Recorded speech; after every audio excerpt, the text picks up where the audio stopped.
Impact Wrestling finally happened, and as we all predicted, ratings are going through the roof, hitting the all-time best numbers on Twitch and great numbers on IXTV. And this exciting episode of Impact Wrestling mostly didn't disappoint. We heard from Kenny Omega, Tony Khan and Tony Schiavone, and we had a lot of solid wrestling. But before we start, I will admit, I barely watch Impact nowadays. After a big hype for Slammiversary, I watched Impact for about a month and then dropped out again. I truly believe they could have done a better job of captivating people and making them want to see another episode next week. But even with the fact that I barely watched Impact, I know for a fact that they're still pulling good shows every single week with good and wacky storylines, and this show was exactly this. A lot of solid wrestling, like in our opener between Chris Sabin and Josh Alexander, or next match TGP versus Brian Myers. Both matches were good and had some similarities, with Chris Sabin trying to use his speed to overcome Alexander's strength, and TGP who tried to use his speed and technicality to submit Myers.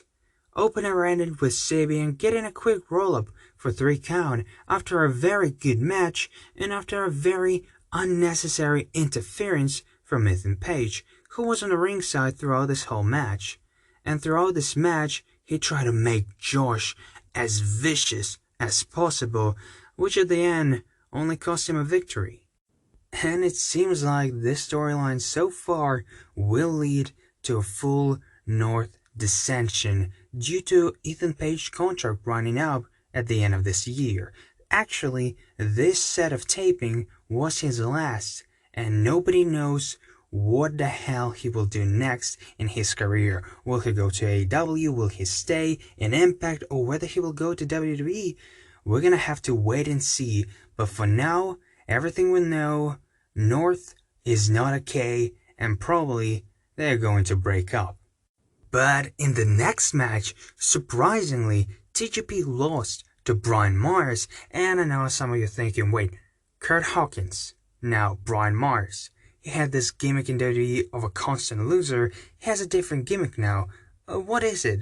Well, he has a gimmick of a pure wrestler, and this gimmick is fine. I actually enjoy it.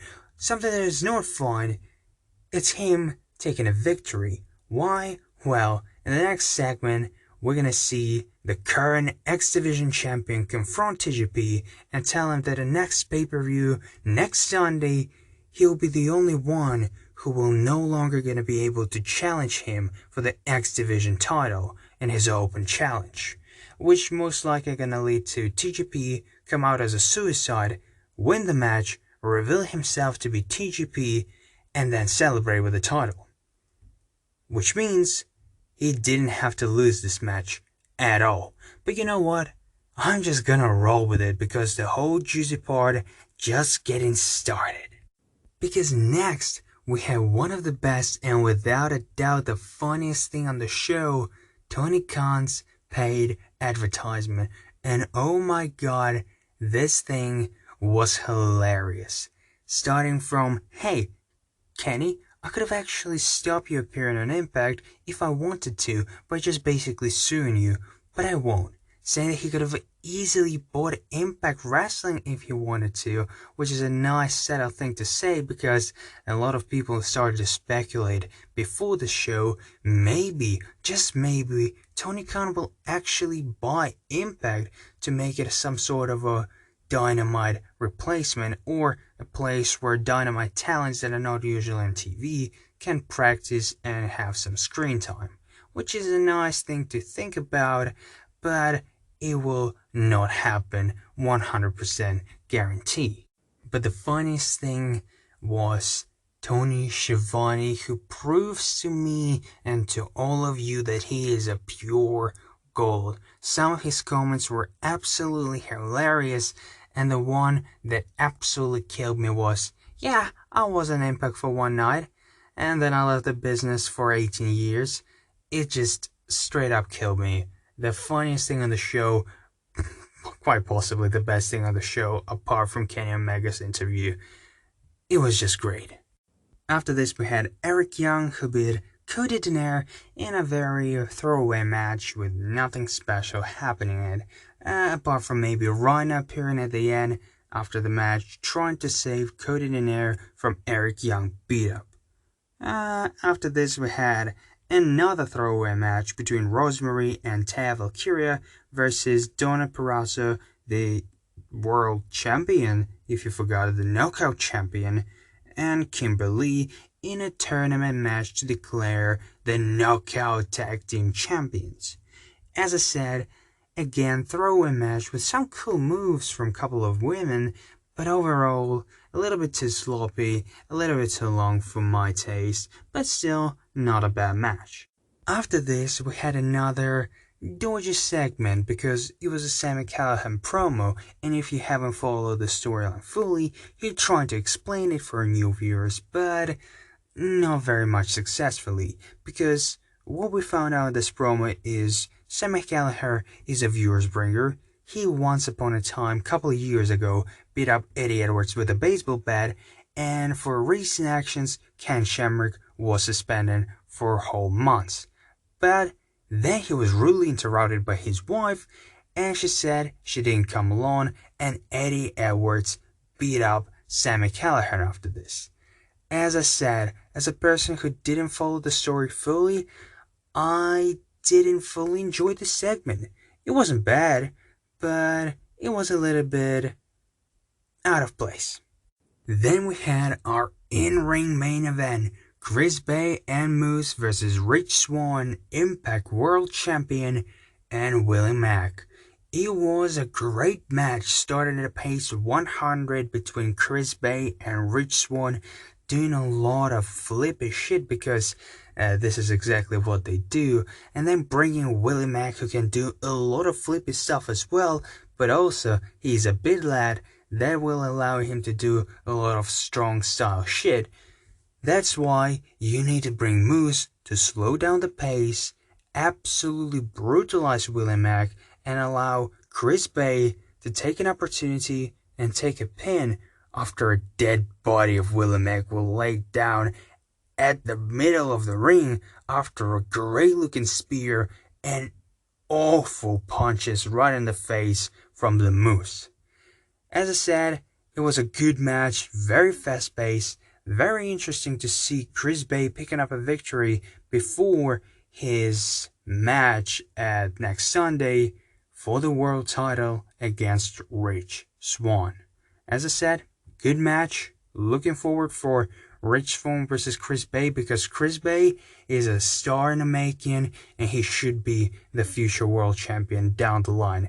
Next Sunday, not so sure, but overall, without a doubt. But now it's time to talk about the main event, the talking point of the show, the most important thing of the show, Kenny Omega's interview. And before this interview even started, we had a beautiful angle with Rich Swann trying to go on the parking lot where Kenny Omega was with Don Callis in his bus, but security guard didn't let him by saying simply, "You're not on the list," and the champ is already there. And Rich Swann responded like, "Hell nah, I'm the champion. If that moose once again, I swear to God I'm gonna break the living shit out of him." But no. Security guard just replied, "No Moose, the champion, Kenny Omega there." And Rich Swann couldn't get in. He was so pissed off, but he couldn't do anything. He just turned around, flipped some trash cans, and walked away. It's a nice angle to set up possibly a future match between Kenny Omega and Rich Swann because we'll understand why in just a minute. Because inside the bus, we had one of the most anticipated interviews of this year, where Don Callis said, "How long do you think it was all in the making? A month, a 2, a year? No, 27 years. I was there for Kenny Omega as an invisible hand. I was there to make his potential shine, and here to make him great, the greatest wrestler of all times. And I succeeded. Some people create memories, some people create history. And Kenny Omega agreed with this statement, saying that, hey, they changed the history once, 3 years ago, when he faced against Chris Jericho, and this match helped to create AEW. That's what Tony Khan said on multiple occasions. But most importantly, we found out possibly the new gimmick of Kenny Omega, the collector, because he talked about his passion when he was younger, collecting comic books, but he quickly realized no matter how much money he spent, he couldn't get the rarest one of them all. But right now, he has the rarest prize of them all in all wrestling enterprise, and that's the AEW World Championship. And he wants to add some titles to his collection. Who knows? Maybe it's going to be Rich Swann titles. Maybe it's going to be another title in AAA, Ring of Honor, anywhere you want. And that is so goddamn exciting. We don't know when we're going to have a proper follow-up. We don't know when he's going to show up at Impact once again. We don't know what he's going to do next. But as I said, this is very exciting. A lot of people are already fantasy booking him facing against all the champions, getting a lot of gold from Impact to Ring of Honor, possibly even NWA, and then going to New Japan to face against Kota Ibushi, who will win the title at Wrestle Kingdom.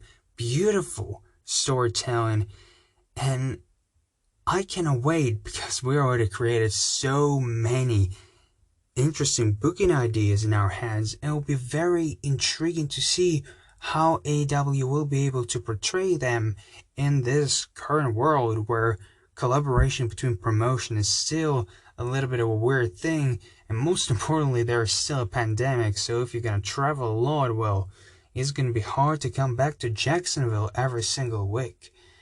But overall, great edition of Impact, beautiful promo by Kenny Omega and Don Callis, and I cannot wait to see more. Thank you guys for listening, and hear you soon.